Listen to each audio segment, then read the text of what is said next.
روزوں کے مسائل کے بارے میں آج ہمارا موضوع یہ ہے کہ بعض روزے ایسے ہیں جن پر قضا ہوتی ہے اور بعض روزے ایسے ہوتے ہیں اگر وہ توڑ دیے جائیں تو ان پر کفارہ آتا ہے۔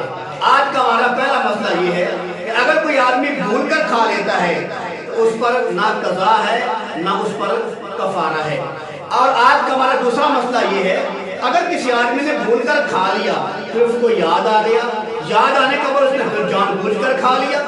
یاد آنے کے بعد اس نے پھر جان بوجھ کر کھا لیا،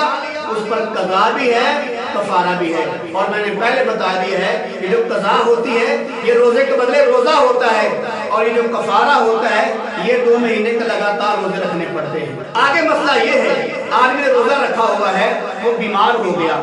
بیماری بڑھنے کا خطرہ ہے یا اس کی جان ضائع ہونے کا خطرہ ہے تو وہ آدمی روزہ توڑ دے، وہ بعد میں قضا کر لے، اس پر قضا ہے کفارہ نہیں ہے۔ آگے مسئلہ یہ ہے کسی آدمی نے افطاری کے وقت غلطی سے روزہ جو ہے 5-6 منٹ پہلے کھول دیا، اس کو غلطی لگ گئی، ایسے اب آ رہی جیسے اذان ہو رہی ہے یا کوئی اور غلطی لگ گئی، اس نے 5-6 یا 10 منٹ پہلے روزہ کھول لیا تو کیا اس پر کیا ہوگا؟ تو میرے عزیز بھائی اس کو غلطی لگ گئی تھی، وہ بعد میں روزے کی قضا کر لے، اس پر کفارہ نہیں ہے۔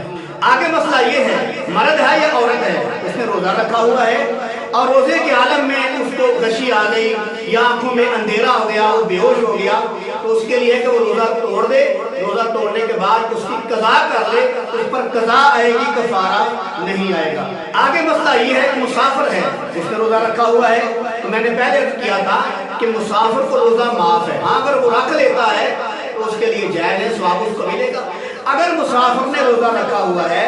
تو وہ بھوک اتنی زیادہ لگی کہ اس کو برداشت نہ ہو سکی تو لہٰذا اس نے روزہ توڑ دیا، تو میرے عزیز بھائی اس پر قضا ہے، اس پر کفارہ نہیں ہے۔ وہ رمضان کے بعد اس روزے کی قضا کر لے، اس پر کفارہ نہیں ہے۔